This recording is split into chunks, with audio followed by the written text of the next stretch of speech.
울릉도의 동남쪽으로 독도라는 섬이 있죠. 울릉도에서 약 87.4km 떨어져 있다고 하는데요. 총 면적이 18만 7,554평방미터, 평수로는 약 56,834평이에요. 꽤 큰 섬이죠. 그런데 이 섬이 83개의 바위들로 이루어져 있다 그렇습니다. 그리고 이 바위들은 화산섬이라고 해요. 역사를 살펴보면 삼국사기에 근거하면 신라 지정왕 13년, 그러니까 서기 512년에 하슬라주의 군주인 이사부가 울릉도의 우산국을 정벌하면서 우산국의 연방에 있는 독도도 우산도로 편입해서 불렀고, 그것이 우리 역사 속의 근거로 남아 있습니다. 지금부터 1500년 전에 이미 우리 영토 이미 확인된 거잖아요. 하지만 현대에 와서 일본은 끊임없이 독도는 죽도 다케시마라는 섬으로 바꿔서, 그리고 어디 저기 일식집도 보면 죽도로 적어놓은 집도 있더라고. 그런 집은 가지도 말아야 돼. 예? 그런 그 국민적 마인드가 있다고. 필요하다 말이죠. 그리고 대한민국에 살면서 무슨 8.15 때 일장기 걸어놓는 놈 있잖아요. 그게 또 예전에 보니까 목사였어요. 근데 제정신이 아닌 미치광이들이 간혹 있다고, 이 땅에도. 근데 일본의 영토인 시마네 연에 편입을 시켜서 지속적으로 독도 영유권을 주장하고 있어요. 그런데 일본이 이렇게 독도를 자기네 영토로 주장하는 데는 이유가 있습니다. 그 이유는 뭐냐? 독도가 황금어장이고 그 주변에 천연자원이 풍부한데, 특히 천연가스를 포함해서 수많은 자원이 매장되어 있는 것으로 학자들은 추정을 해요. 이처럼 독도는 군사적인 요충지이기도 하고 경제적으로 환산을 하면 천문학적인 가치가 있는 보고입니다. 그렇기 때문에 우리 영토다 이렇게 끊임없이 주장하고 도발을 하는 것입니다. 사랑하는 여러분 내가 예수 믿었습니다, 나는 하나님의 자녀다입니다, 끊임없이 주장합니까? 내가 하나님의 자녀라고 고백하는 것이 독도라고 주장하는 가치에 수억 천만 배의 가치가 있는 줄로 믿습니다. 천하를 주고 내 생명을 바꿀 수가 없는 거예요. 독도는 지구상에 점으로도 안 보일 만한 작은 섬에 불과해. 그런 가치가 있는 섬도 끊임없이 자기 영토라고 주장하는데, 내가 하나님의 자녀입니다, 나는 하나님의 택한 백성입니다, 할렐루야. 그것을 주일날 최소한 다시 와서 마음에 새기고, 나의 하루를 시작하면서 매일매일, 예를 들어서 새벽기도 한다든지 아니면 개인적으로 quiet time 큐티를 하면서 자기의 마음속에 새기지 않는다면 그것은 우리 마음속에 뭔가 잘못된 거예요. 강단에 선 저나 현장에 올라오신 여러분이나 또 영상 참여한 예배자들 모두에게 이렇게 다시 한번 우리의 가치를 새기는 귀한 계기가 되기를 예수님의 이름으로 축원합니다. 아멘. 저는 이 독도의 가치에 대한 부분을 신앙의 원리에 적용해 보았는데요. 사실 인간은 우주에 왕복선을 띄우고 유성을 쏘아대고 하는 위대한 존재들이에요. 그러나 사실 들여다보면 크고 작은 돌뿌리에 넘어지고, 교회가 여러분 교회의 가장 큰 무서운 병이 뭐라고 해요?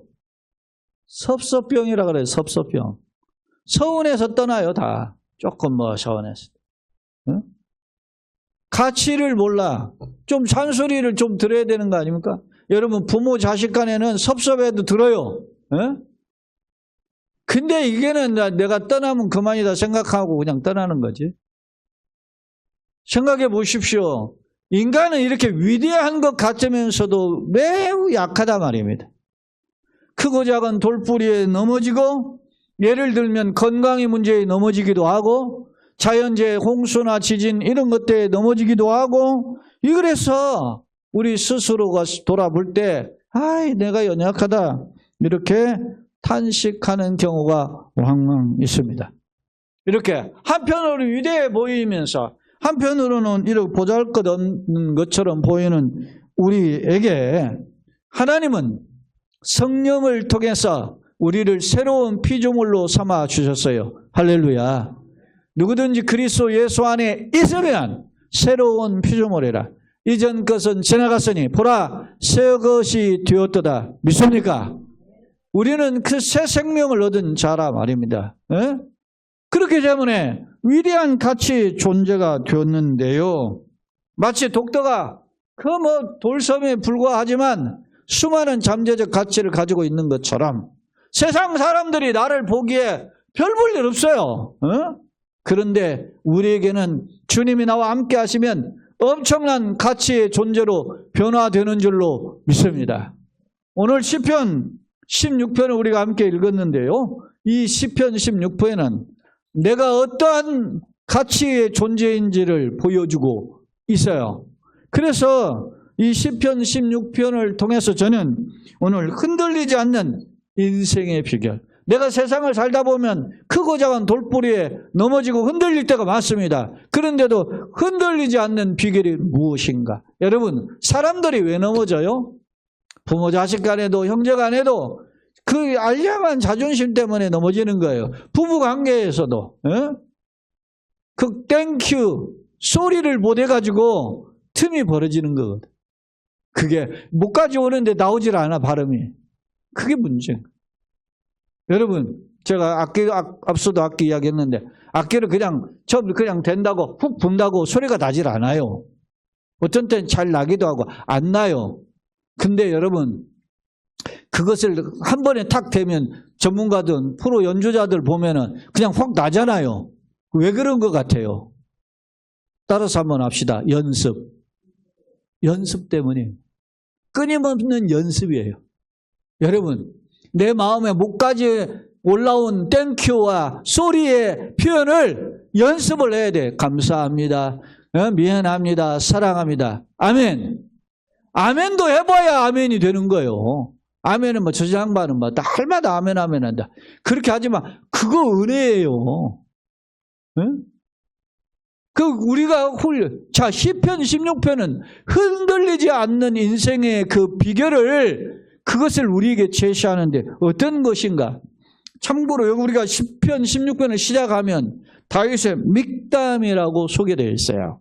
근데 믹담이라는 말은 70인역이라고 하는 그 소위 세프투아진트라고 하는 구약 성경 헬라어 번역본을 70인역 세프투아진트 이렇게 보거든요.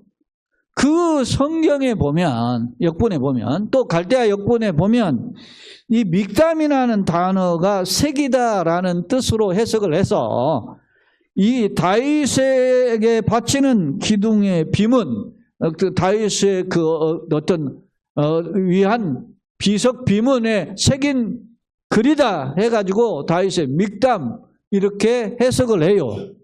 그런데 현대에 들어서 학자들 중에 다수의 학자들이 이 믹담이라는 단어를 어떻게 해석하냐면 순금시, 황금시 이렇게 순수한 금이다, 황금이다 해서 황금시로 해석을 해요.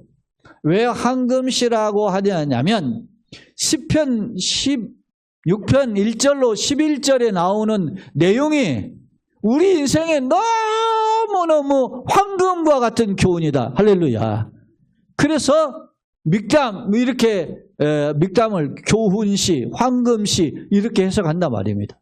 실제 그런 내용으로 가득 차 있어요.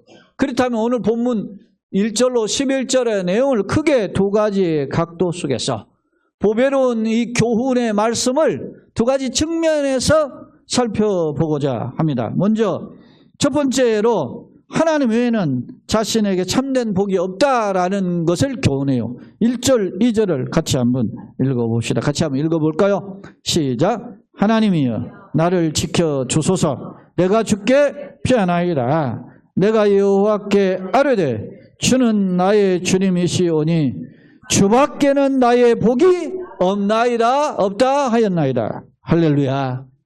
주님밖에는 나의 복이 없어요. 여기 보면 제일 많이 나오는 단어가 뭐예요? 하나님, 주님, 여호와, 주님, 주님, 주 이렇게 표현하고 있죠. 근데 하나님, 여호와라는 단어를 다른 표현으로 뭐라고 표현했어요? 주라고 표현하고 있어요. 주님, 주라고 표현. 이 주는 히브리어로 아도나이고 신약 성경에서 대치되는 단어가 퀴리오스예요. 그 큐리오스는 주님이라는 주인님 뜻이에요. 아도나이. 히브리어는 아도나이는 주님, 주인님 그런 뜻이에요. 그러니까 종이 상전을 향해서 노예가 상전을 향해 부르는 표현이 아도나이란 말이에요. 그래서 영어 성경은 이것을 번역하기를 마스터라고 번역을 한 거예요. 다윗은 왕이고 권력자고 세상의 전쟁의 영웅이에요. 근데 하나님 앞에서는 뭐라고? 노예란 말이죠. 주님이 나의 진정한 주인이. 할렐루야. 여러분 예배당에 들어올 때 예배 자리에 설 때는 세상의 계급장을 다 떼야 되는 겁니다. 대통령이나 국회의원이나 뭐 시장이나 뭐 어떤 명예도 사장이나 회장도 다 계급장을 떼는 순간 주님 앞에 은혜를 받을 수 있는 줄로 믿습니다. 건방지게 지가 뭐라고 말이지. 아이고 세상에서 잘 나간다고 와가지고 예전에 이명박 대통령 무릎 꿇은 거 그거 뭐 이렇게 길자연 목사가 이렇게 한 거에 따라온 것도 있지만 그것 때문에 대통령이 말이지 무릎 꿇었다고 막 비난을 많이 했거든요. 근데 개인적인 신앙의 모습을 보면 잘한 거예요. 그거예요. 그죠? 불신자들이 볼 때는 못마땅하지. 그렇지만 개인적으로는 하나님 앞에 무릎을 꿇어야 되는 거예요.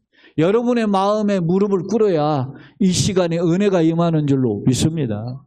내 마음에 그 어떤 그 계급장을 다 떼어내놓는 거예요. 여기 오늘 다윗이 뭐라고 표현해요? 하나님 여호와 부르면서 주는 나의 주님이시오니 주밖에는 나의 복이 없다 하였나요? 지금 어떤 상황이에요? 다윗이 위기의 상황입니다. 생명 위협을 당하는 그런 그 매우 위급한 상황에서 하나님만이 나의 진정한 힘이 됨을 고백하고 있다라는 사실입니다. 이거 보세요. 3절, 4절 이어서 살펴봅시다. 같이 봅니다. 땅에 있는 성도들은 존귀한 자들이니 나의 모든 즐거움이 그들에게 있도다. 다른 신에게 예물을 드리는 자는 괴로움을 더할 것이라. 나는 그들이 드리는 피의 전제를 드리지 아니하며 내 입술로 그 이름을 부르지 아니하리로다. 보세요. 땅에 있는 성도들은 뭐라고? 존귀한 자들. 할렐루야. 여러분 내가 이 세상에 사는 동안에 존귀한 자인 줄로 믿습니다. 왜요? 하나님이 나와 함께하기 때문에. 반대로 다른 신에게 예물을 드리는 4절에 보면 드리는 자는 괴로움이 더할 것이라. 나는 그들이 드리는 다른 신에게 드리는 우상 숭배죠. 드리는 피의 전제. 전제라는 것은 이 포도주를 쏟아붓는 것이 전제예요. 근데 언제 이 구약에서 성경에 보면 전제를 드리냐면 제사의 마지막 때 이 전제를 포도주를 부어요. 네? 근데 뭘 하는 거예요? 마지막 봉헌의 의미해.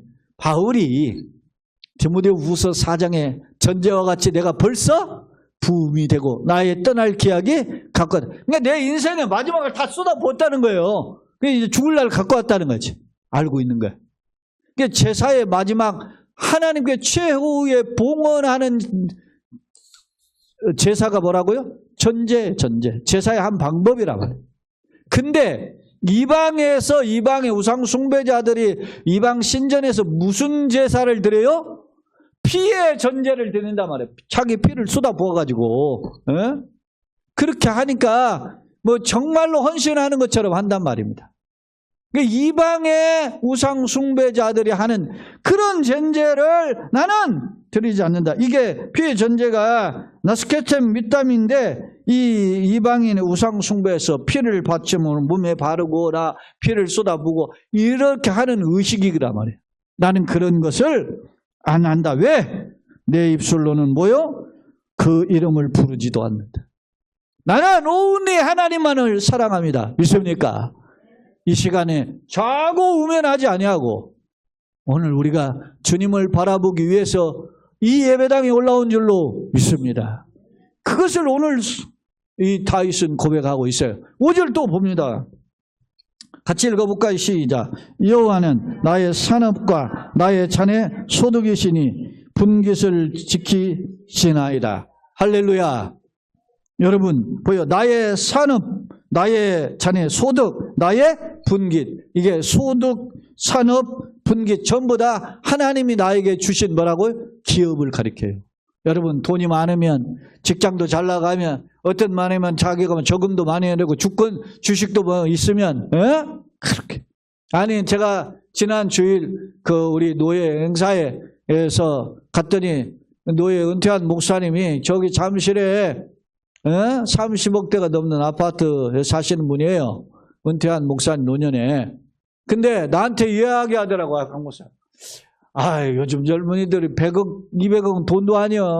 그런 것 비하면 나는 아무것도 없어요. 지금 나한테 약 올려요, 내가? 여러분 30억을 가져도 100억, 200억을 보니까 기가 죽어가지고 살아요, 여러분. 여러분에게 돈이 있고 아파트가 있어서 비싼 차를 타고 다니니까 기가 살고 그렇다면 예수 잘 못 믿는 거예요. 여러분에게 진정한 힘은 하나님이 기업인 줄로 믿습니다. 나의 영원하신 기업 생명보다 귀하다. 믿습니까? 다윗이 그렇게 지금 노래하고 있어요. 이것은 땅에 있는 어떤 세상의 자랑들을 붙잡는 것보다 오직 돈과 권력이 아닌 하나님이 나의 진정한 힘입니다 라고 고백하는 다윗의 고백의 표현임을 알 수 있습니다. 사랑하는 여러분, 주변을 돌아보면 자기 신앙의 경력을 이야기하거나 자기가 세상에서 얼마나 잘 나가는 이런 것들을 자랑합니다. 그렇잖아요. 여러분 돈 많으면 뭐 하냐고. 예를 들어서 교회가 막 얘기할 때 누구가 막 힘들고 어렵고 가라라고 막 덜덜덜 떨 때 그 돈이 있으면 그거 좀 내놓으면 안 돼? 주면 그거 어떻게 모은 돈? 물론 귀한 돈이지. 그러나 하나님은 나에게 지식을 주고 재능을 주고 돈을 주고 나에게 건강을 준 것은 누군가를 위해서 사용하라고 주시는 기회인 줄로 믿습니다. 그것을 내가 내 일평생 새기는 걸 하나님 내가 선용할 수 있는 지혜와 능력을 주옵소서. 자 봅시다. 6절 7절 계속 보겠습니다. 시작. 내게 줄로 재어준 구역은 아름다운 곳에 있으며 나의 기업이 실로 아름답도다. 나를 훈계하신 여호와를 송축할지라 밤마다 내 양심이 나를 교훈하도다. 여러분 보세요. 나에게 줄로 재어준 구역은 아름다운 곳이다. 나의 기업은 이렇게 아름답다는 거예요. 나의 기업이 실로 나의 기업이 뭘까요? 나를 훈계하신 여호와를 송축할지라 밤마다 내 양심이 나를 교훈한다. 여러분 나에게 진정한 나의 힘이 되신 여호와여 내가 주를 사랑합니다. 주님 안에서 내가 세상을 보며 사람을 볼 때 만족함이 없지만 그러나 나의 하나님 그분을 볼 때 나는 만족하겠네 라고 하는 복음성가처럼 오늘 주님 안에서 다윗이 힘을 얻고 있음을 오늘 고백하는 표현입니다. 여러분 잘 아시죠?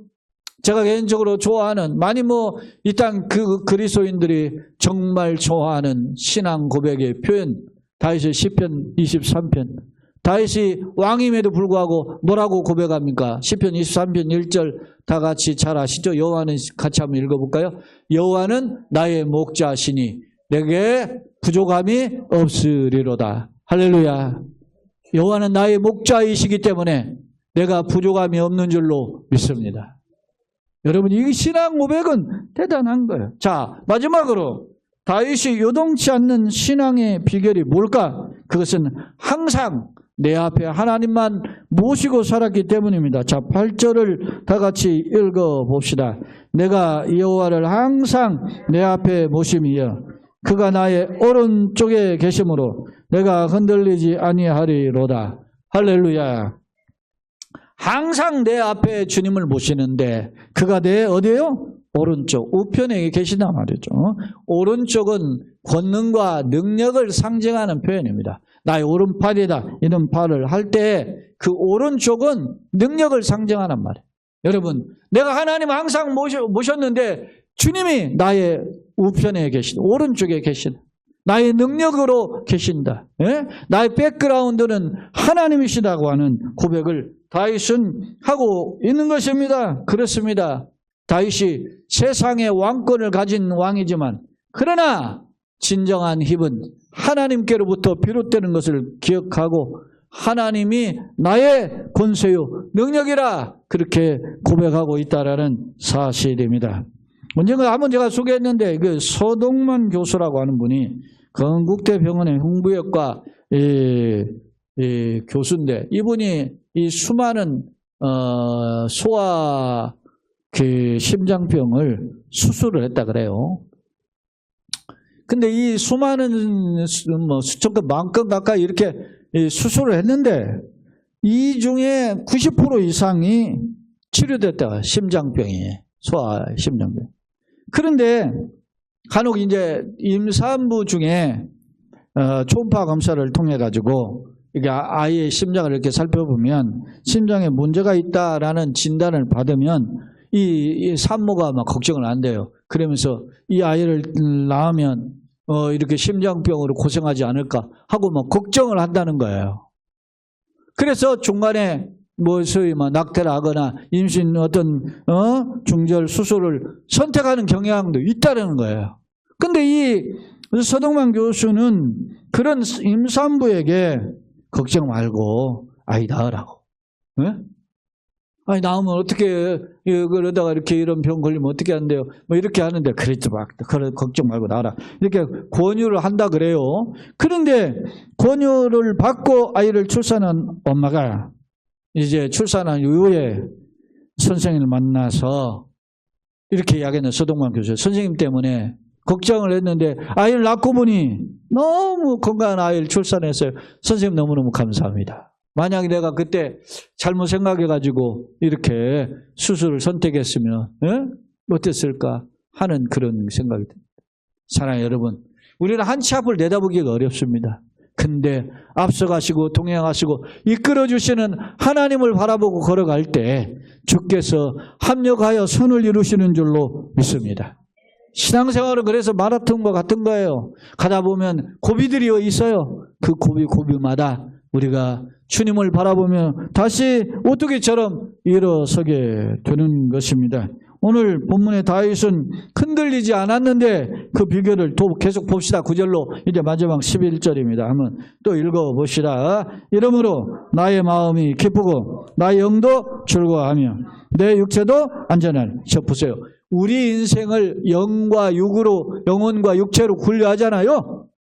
구분을 해, 분류를 하지 않고 이걸 이분설 이렇게 하는데, 그런데 내 마음이 영혼이죠. 나의 영혼이죠. 또 육체 안전. 그러니까 나의 영혼과 육체가 안전에 살리니 이는 이유가 있어요. 같이 읽어보시죠. 10절. 이는 주께서 내 영혼을 수월에 버리지 아니하시며 주의 거룩한 자를 멸망시키지 않으실 것임이니라. 그 믿음의 눈으로 바라보기 때문에. 그리고 11절 또 주께서 생명의 길을 내게 보이시리니 주의 앞에는 충만한 기쁨이 있고 주의 오른쪽에는 영원한 즐거움이 있나이다. 할렐루야. 다윗은 이런 하나님의 동행하시는 신앙, 그래서 하나님을 붙잡고 살고 하나님 모시고 살고 하나님 앞에서 살았단 말이에요. 소위 코람데오 신앙을 산 거예요. 그런데 이 주의 앞에는 마지막 보니까 주의 앞에는 충만한 기쁨이 있고, 이 충만한 기쁨이라고 하는 수바스마우트라고 하는 히브리어의 즐거움으로 배부르다 그런 뜻으로 번역이 돼요. 원문에 보면. 그러니까 문자적으로 하나님이 자신의 인생의 허기를 채워주시는 분입니다 라고 다윗은 고백하고 있다. 하나님의 은혜로 채워주셔서 내 인생의 영혼과 육체가 배고픈데 하나님이 나의 허기를 채워주시는군요 라고 하는 고백이라는 거예요.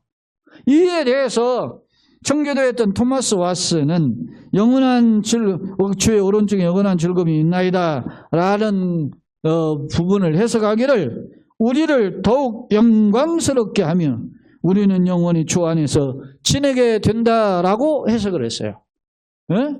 영원한 즐거움이 있다라는 말은 주님께서 우리를 더욱 영광스럽게 하고 우리는 그 영원한 주님의 그 영광으로 말미암아 항상 기쁨 가운데 살게 된다. 네?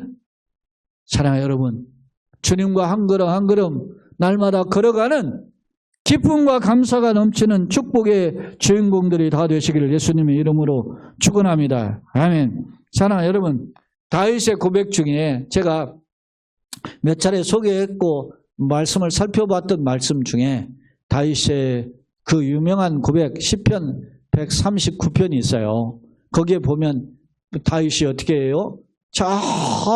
음부에 자기 자리를 펼치라도 주님은 거기에 계시고 새벽 날개를 치면 저 바다 끝에 걸치라 주님이 나와 함께 하신다. 그런 고백이 있거든요. 그 내용은 시편 139편 7절로 10절 그 내용만 한번 읽어보겠습니다. 다윗이 어떻게 하나님 붙잡았는지 한번 같이 읽어봅시다. 내가 주의 영을 떠나 어디로 가며 주의 앞에서 어디로 피하리까? 내가 하늘에 올라갈지라도 거기 계시며 수월은 이제 죽음의 자리죠. 음부의 자리에 내 자리를 펼치라도 거기 계시나이다. 내가 새벽 날개를 치며 바다 끝에 가서 거주할지라도 거기 있어도 주의 손이 나를 인도하시며 주의 오른손이 나를 붙드시리이다. 할렐루야.